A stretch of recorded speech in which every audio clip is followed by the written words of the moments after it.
Welcome back to The Explainer. Okay, we are jumping right in today because we have a deeply unsettling narrative to unpack. We're looking at a chilling, allegedly true account that originally came from a 16-year-old girl named Kirti over in Himachal Pradesh.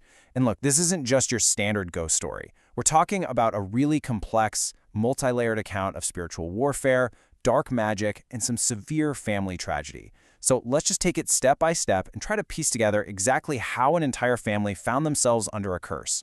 In a forest, the straight trees are cut first, the crooked ones are often left alone. This is a haunting proverb directly from the source material, and honestly, it hits the nail on the head for what we're about to cover. The idea here is that deeply innocent, pious people who assume their pure goodness is some kind of shield, they actually become the absolute prime targets for dark forces. And as you'll see, that brings us right to the victims of today's explainer. Section 1. Innocent targets of dark magic. Now, we've all dealt with our fair share of neighborhood drama, right? But this is on a totally different level. On one hand, you have Kirti's family. They're a devout Brahmin household, strictly doing their daily pujas, hosting big havans every few months. Just super religious. But on the other hand, you have their neighbors, who are apparently consumed by intense jealousy. The family's peaceful life allegedly sparked so much envy that these neighbors started throwing hexes, literally tossing dead pigeons and crows over the wall, right into the family's courtyard. The family even strongly suspected this neighborhood black magic is what caused the sudden, totally unexplained death of a young uncle years before. So yeah, this was a family actively under spiritual siege. Section 2. The Fatal Sweetwater.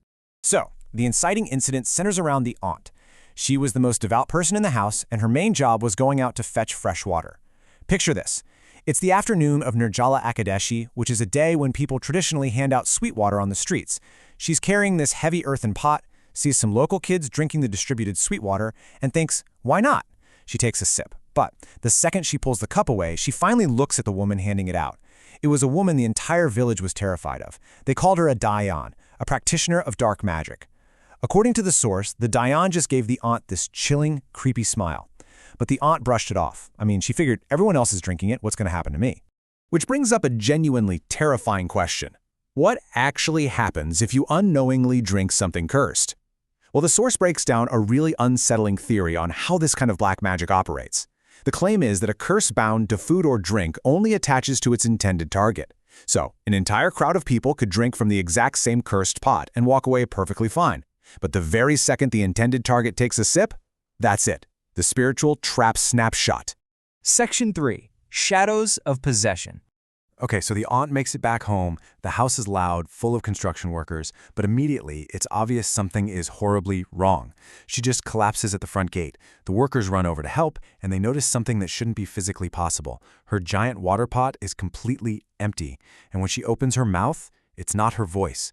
She starts speaking in this super heavy, deep, masculine tone, demanding her sister, Neelam. Neelam rushes out, and the aunt, with her eyes literally rolling back into her head, confesses that the village Dayan just made her drink sweet water. So Neelam drags her inside, probably praying it's just a bad fever, right? But later that evening, while Neelam is sweeping the floor, the aunt suddenly starts screaming, clutching her head. She's staring dead at an entirely empty roof, but she's hallucinating something terrifying. She's yelling that a man with glowing red eyes is sitting up there, smoking a cigarette, and he's waiting to take her away. Neelam, honestly being incredibly brave, challenges the empty roof, and the entity supposedly vanishes. But the aunt immediately just violently collapses, totally unconscious. And guys, this was not just a one-off fever dream. The symptoms escalated so fast. We're talking rapid eye rolling, violent shaking of her hair, foaming at the mouth, but honestly, the creepiest part was the sudden clairvoyance. At one point, the aunt is lying completely incapacitated in a back bedroom, but she starts screaming that the Dayan is walking right past their house holding a sickle, a Dorati, and is coming to chop her up.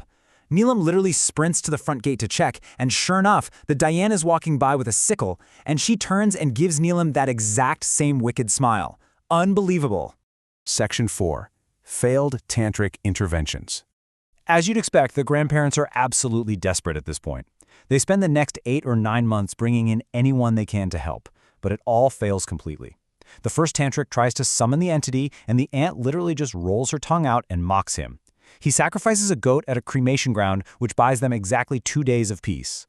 Then a second tantric comes in and secretly sacrifices a rooster right inside their strict vegetarian Brahmin house. Neelam was so mad she chased the guy out with her slippers, which honestly is a pretty bold move against the sorcerer. Finally, they bring in this highly respected Siddhi Purush for a full exorcism. The entity inside the ant violently threatens to snap the guy's neck. He literally packs his bags right then and there and tells the family her destiny cannot be changed. Section 5. Tragedy and Reincarnation Claims. So time passes. Neelam gets married, moves away, and eventually comes back to the village for a family function. She's 4 months pregnant at this point. During the party, her brother-in-law meets the aunt, is super impressed by her, and says he's going to find her a great husband. He hops on his scooter and leaves. Just 20 minutes later, he gets a frantic phone call. The aunt had just been mopping the kitchen floor, totally normal, and suddenly collapsed. Before they could even get her to the hospital, she was gone. The dark magic had apparently claimed its final victory. But wait, the story doesn't end there. Right before she died, the aunt had told her parents she knew she wasn't going to make it, but she promised she would leave a definitive sign to prove the Dayan was the one who did this to her.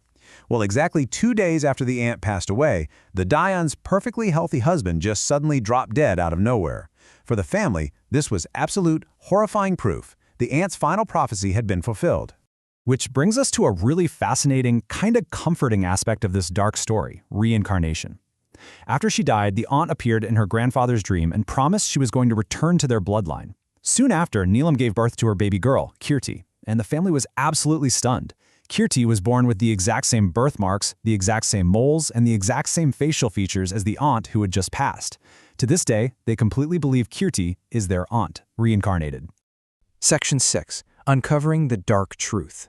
But even with Kirti growing up, the family was still experiencing unexplained tragedies.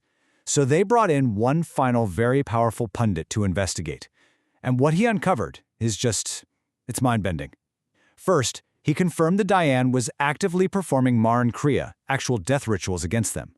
Second, 3 envious locals had been conspiring with her the whole time. But the third discovery? This is where it gets crazy. The pundit found out that beneath the foundation of the family's house, the previous owners had secretly buried a young girl who had burned to death. The family's recent construction work had violently disturbed her dark spirit. So basically, it was a perfect storm of paranormal energy that allowed the curse to completely bypass all of the family's prayers and protections. So the source material anchors this whole wild paranormal epic back to a very practical, real-world warning. Seriously, never accept random food or drink from strangers. The original host even mentioned his own camera crew suffered a massive possession right in his studio after eating street pakoras from a random woman. The big takeaway here is that some serious malicious intent can be hidden behind the absolute sweetest of gestures. So, as we wrap up this explainer, we've got a lot to chew on regarding belief, jealousy, and forces we just don't understand. But on a purely practical level, it leaves us with one extremely unsettling question. The next time you're out in a crowd and a stranger smiles and offers you a sweet drink, are you gonna take it? Something to think about. Thanks for joining me for this explainer, and we'll catch you in the next one.